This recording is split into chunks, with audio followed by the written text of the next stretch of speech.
أعوذ بالله من الشيطان الرجيم بسم الله الرحمن الرحيم Alhamdulillahi Rabbil Alamin wa bihi nasta'in ala umuri dunya waddin. Assalatu wassalamu ala asyrafil anbiya'i wal mursalin. Rabbi syrah li sadri wa yassir li amri wahlul uqdatam min lisani yafqahu qawli, amma ba'du. Alhamdulillah, puji dan syukur kita panjatkan kepada Allah Subhanahu wa taala.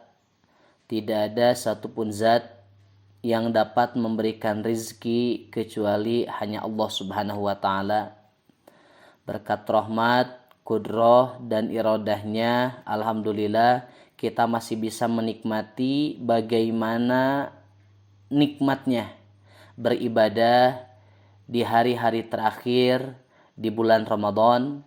Mudah-mudahan ibadah yang kita laksanakan di awal Ramadan sampai hari ini, sampai nanti dipungkas dengan pelaksanaan syariat Idul Fitri dan sholat Id, ini dicatat oleh Allah sebagai amalan makbulan dan menjadi wasilah agar kita dijauhkan dari laknat Allah Subhanahu wa taala.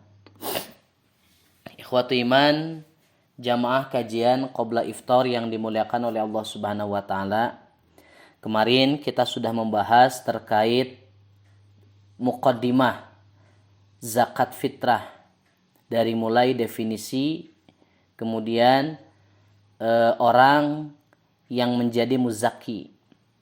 Sekarang insyaallah kita akan bahas terkait siapa saja yang berhak untuk mendapatkan zakat fitrah atau zakat-zakat yang lain, dan juga makanan apa yang bisa digunakan untuk membayar zakat fitrah. Di dalam Al-Quran, Allah Subhanahu wa ta'ala menyebutkan bahwa zakat itu hanya berhak untuk diberikan kepada 8 golongan saja. Sebagaimana yang Allah jelaskan di dalam surat At-Taubah ayat 60. A'udzubillahi minasyaitonirrajim. Innamas shadaqatu lil fuqara'i wal masakini wal amilina 'alaiha wal muallafati qulubuhum wa fir riqabi wal gharimina wa fi sabilillahi wa ibnis sabili faridatan minallahi wallahu alimun hakimun. Sesungguhnya zakat itu hanya diberikan lil fuqara, untuk orang fakir. Yang kedua, wal masakin, untuk orang miskin. Yang ketiga, wal amilin, untuk mereka yang mengurus zakat atau amilin. Wal muallafati qulubuhum, atau mereka yang menjadi muallaf atau hatinya yang dilembutkan oleh Allah Subhanahu wa taala untuk menerima ajaran Islam. Wa fir riqab, orang-orang yang mereka membebaskan hamba sahaya. Wal ghorimin, orang-orang yang memiliki hutang. Wa fi sabilillah, dan orang-orang yang mereka berjuang di jalan Allah. Wa ibnis sabil, dan juga ibnu sabil. Faridatan minallah, sebagai satu ketetapan dari Allah Subhanahu wa taala atau kewajiban dari Allah Subhanahu wa taala. Wallahu alimun hakim, dan Allah Maha mengetahui lagi Maha bijaksana. Dalam ayat ini Allah Subhanahu wa taala menyebutkan hanya 8 golongan. Lalu kemudian para ulama, di antaranya misalkan Imam Asy-Syafi'i, sebagaimana yang dikutip oleh Imam Zamakhsyari di dalam kitab Tafsir Al-Kasyaf, beliau menyampaikan, Inda Syafi'i, menurut madhab Asy-Syafi'i atau pendapat Asy-Syafi'i, labudda min sarfiha ilal asnafi thamaniyah, bahwa zakat fitrah itu atau zakat-zakat itu hanya wajib diberikan kepada yang 8 asnaf ini, dan tidak diperkenankan untuk diberikan kepada selain dari yang 8 asnaf ini. Di dalam ayat ini tidak disebutkan anak yatim, tidak disebutkan para janda. Maka dengan adanya ayat ini, apalagi oleh Allah dibatasi dengan ungkapan innama. Di dalam nahwiyah, innama di sini merupakan adatul hasri alat untuk membatasi. Ketika Allah menggunakan innama dalam ayat ini, maka Allah ingin menunjukkan hanya zakat itu diberikan kepada yang 8 ini. Karena orang yatim tidak disebutkan, maka anak yatim tidak mendapatkan zakat fitrah. Karena janda tidak disebutkan dalam ayat ini, maka janda juga tidak berhak untuk mendapatkan zakat fitrah. Anak yatim boleh diberikan. Janda boleh diberikan jika seandainya janda tersebut termasuk salah satu di antara yang 8 asnaf ini. Anak yatim juga bisa mendapatkan zakat jika anak yatim termasuk salah satu di antara yang 8 asnaf ini. Anak yatim, janda, dia termasuk kategori fakir. Dia termasuk kategori miskin. Atau anak yatim, dia ikut membantu dalam pengurusan zakat, maka dia termasuk mu'allaf. Atau janda, anak yatim, dia hatinya lembut untuk menerima agama Islam. Mereka termasuk mu'allaf. Ar-riqab, mungkin untuk konteks zaman sekarang, orang yang membebaskan hamba saya sudah tidak ada. Karena hamba sahanya juga sudah tidak ada. Wal ghorimin, jika anak yatim dan janda mereka memiliki hutang, maka mereka termasuk orang yang berhak untuk mendapatkan zakat. Atau mereka termasuk sabilillah, mereka termasuk ibnu sabil, maka silakan mereka untuk mendapatkan zakat. Tetapi status mereka bukan karena yatim dan karena jandanya, tetapi karena fakir dan juga karena miskinnya. Nah, ikhwatu iman yang dimuliakan oleh Allah Subhanahu wa taala, Fakhruddin Ar-Razi di dalam kitab Mafatihul Ghaib, beliau menyampaikan, al-ayatu tadullu ala annahu la haqqa fi shadaqati li ahadin illa bihadhil asnafi thamaniyah. Zakat yang harus dikeluarkan itu tidak berhak untuk seseorang kecuali untuk orang-orang yang termasuk ke dalam 8 asnaf ini. Lalu kemudian dengan adanya pendapat-pendapat ini menunjukkan zakat tidak berhak untuk diberikan kecuali hanya untuk 8 asnaf ini.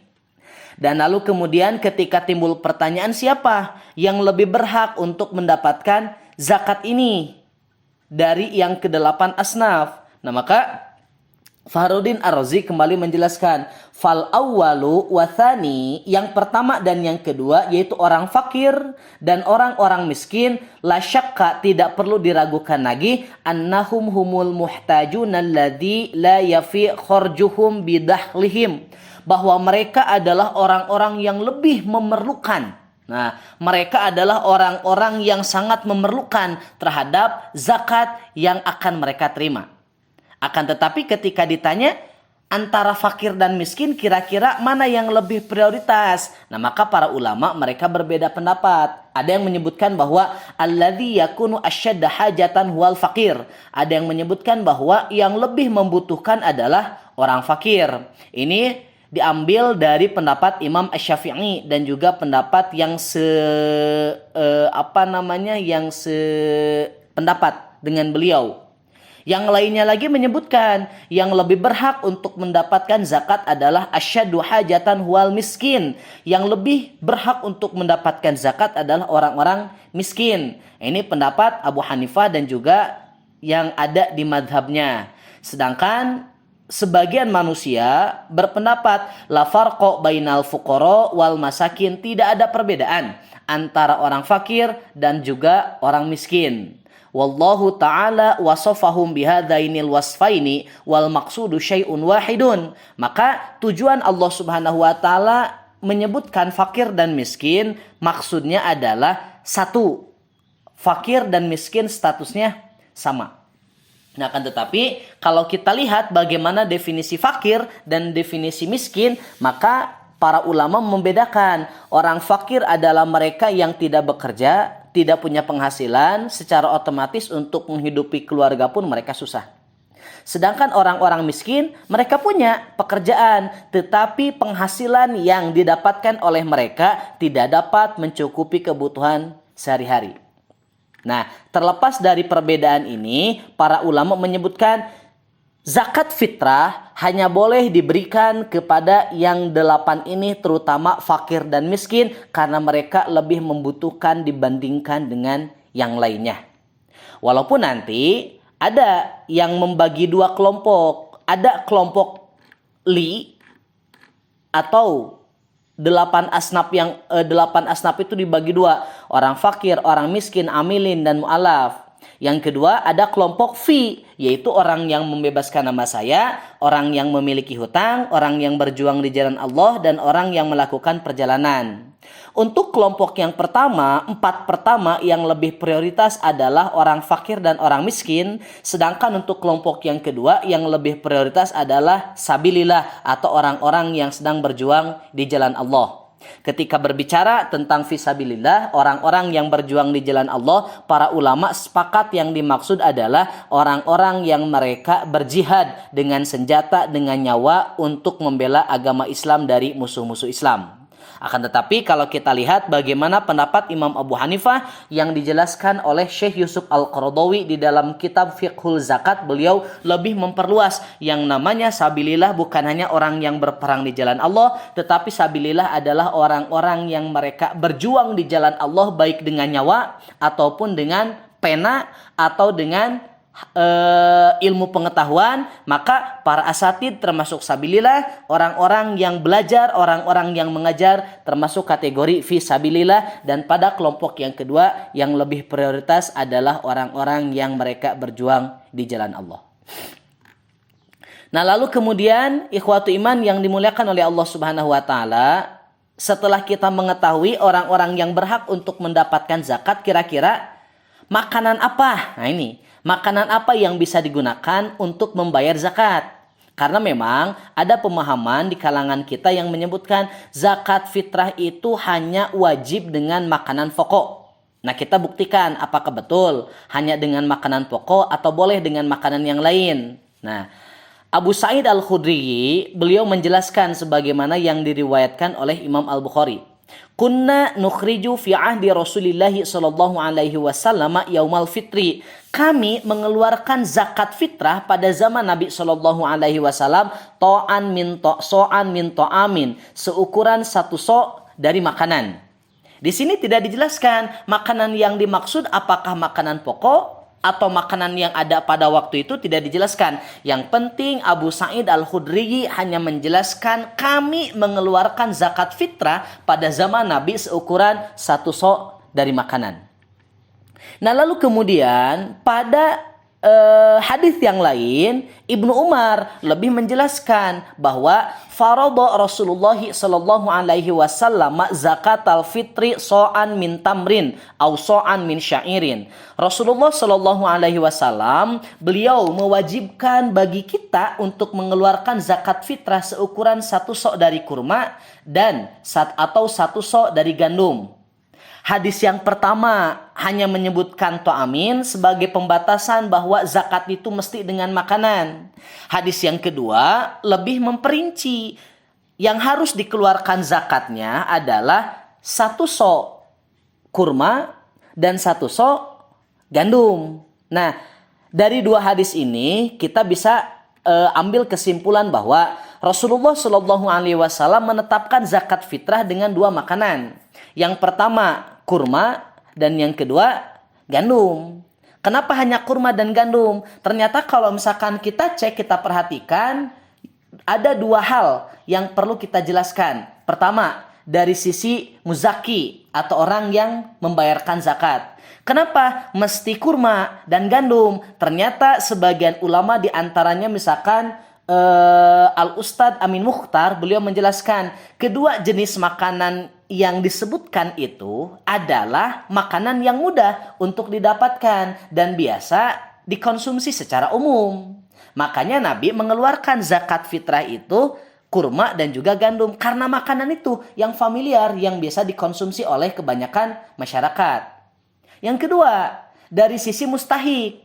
Kedua makanan ini lebih bermanfaat untuk orang-orang miskin dan juga untuk orang-orang fakir. Sebagai apa? Sebagai tu'matan, makanan yang mudah saji, tidak perlu lagi untuk diolah dengan olahan yang sangat ribet.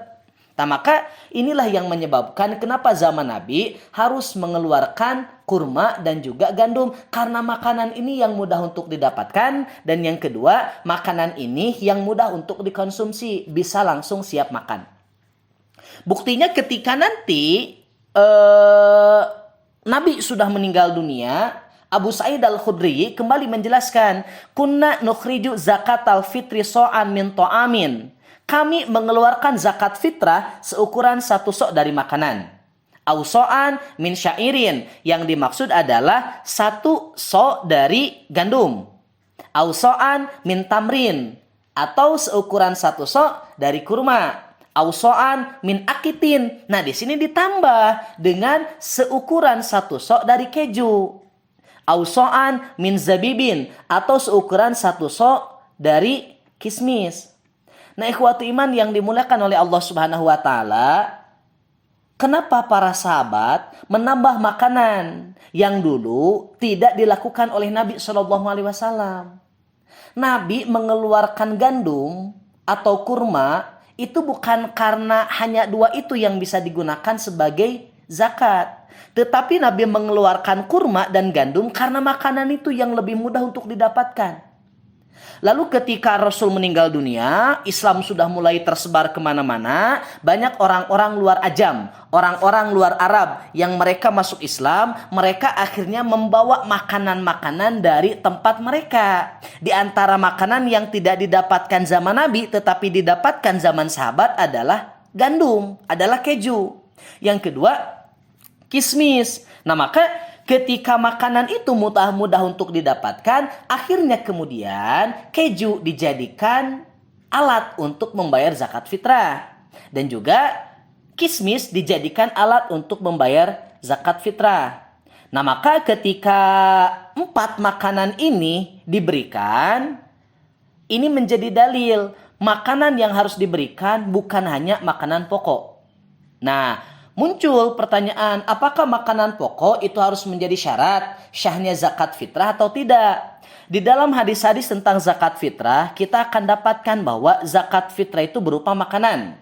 Sebagaimana hadis yang tadi disampaikan.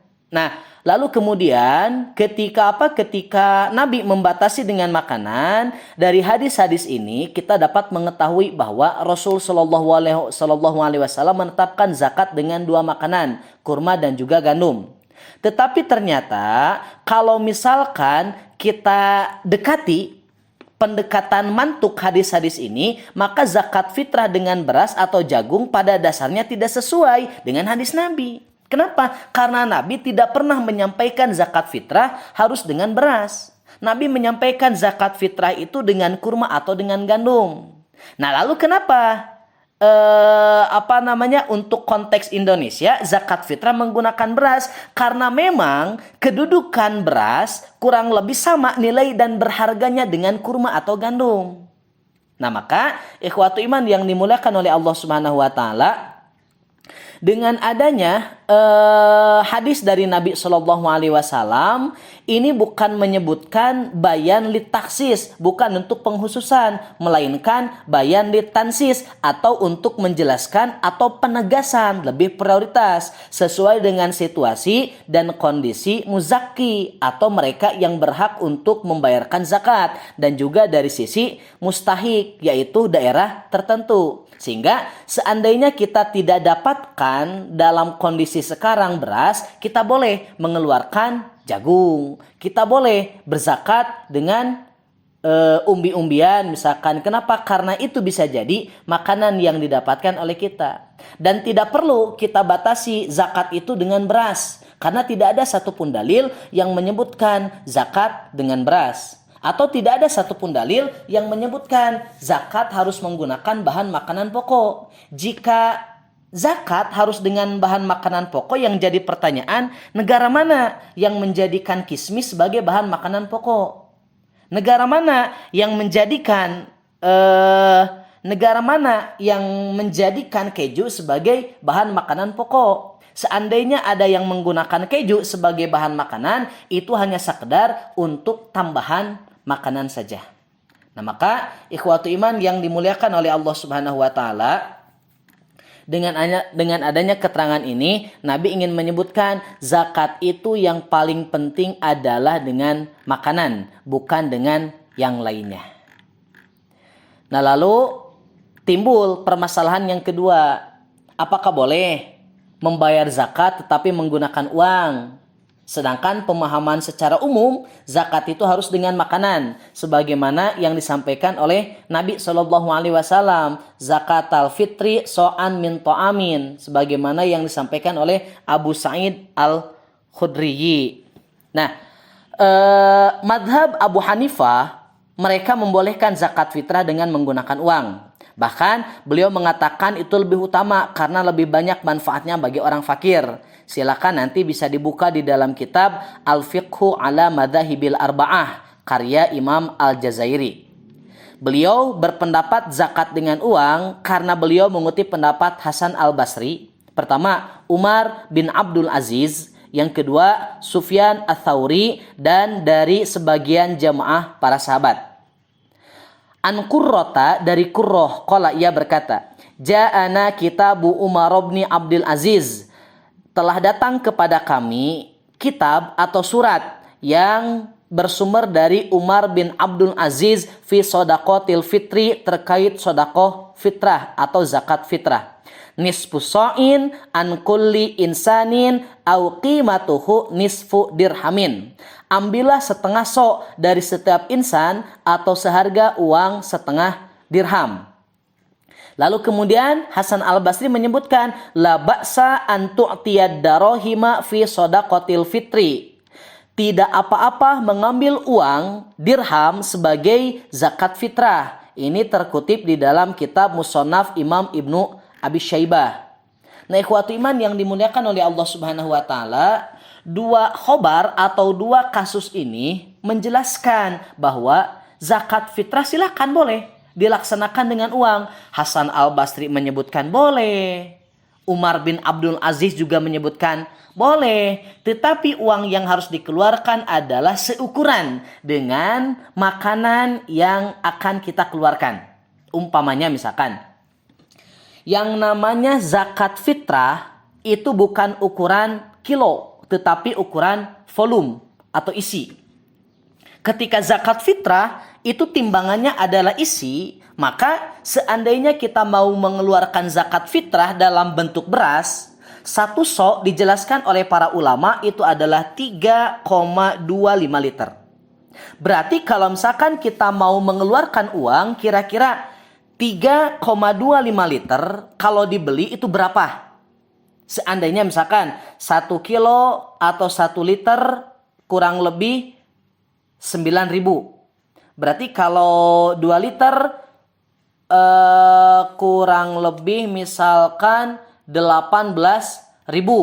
Nah, umpamanya misalkan 3,25 liter 20.000 atau 25.000 lah. Nah, maka ketika kita ingin mengeluarkan zakat dengan uang, silakan keluarkan 25.000 karena itu seharga dengan 3,25 liter. Apalagi kalau misalkan supaya lebih asoh dan lebih baik, silakan kita keluarkan lebih banyak daripada ukuran yang seharga itu. Kenapa? Karena itu lebih baik. Madhab Abu Hanifah tadi menyebutkan mengeluarkan zakat dengan uang ini bisa jadi lebih besar manfaatnya bagi orang fakir. Karena ketika mereka hanya mendapatkan beras saja, sedangkan mereka tidak punya alat untuk memasak, mereka tidak punya uang untuk memasak, mereka tidak punya uang untuk menjadikan bahan mentah menjadi bahan jadi, maka tetap zakat dalam bentuk makanan atau dalam bentuk beras itu tidak bermanfaat bagi orang-orang fakir. Nah, melihat bagaimana penjelasan ini menunjukkan zakat fitrah boleh dikeluarkan dengan uang. Walaupun pada dasarnya zakat fitrah disampaikan oleh Nabi so'an min to'amin, seukuran 1 so' dari makanan. Mungkin itu yang bisa disampaikan untuk menjelaskan tentang bagaimana hal-hal yang berkaitan dengan zakat fitrah. Aqulu qawli hadza wa astaghfirullah li wa lakum. Rabbana hab lana min azwajina wa dzurriyyatina qurrata a'yun waj'alna lil muttaqina imama. Rabbana atina fid dunya hasanah wa fil akhirati hasanah wa qina adzabannar. Assalamualaikum warahmatullahi wabarakatuh.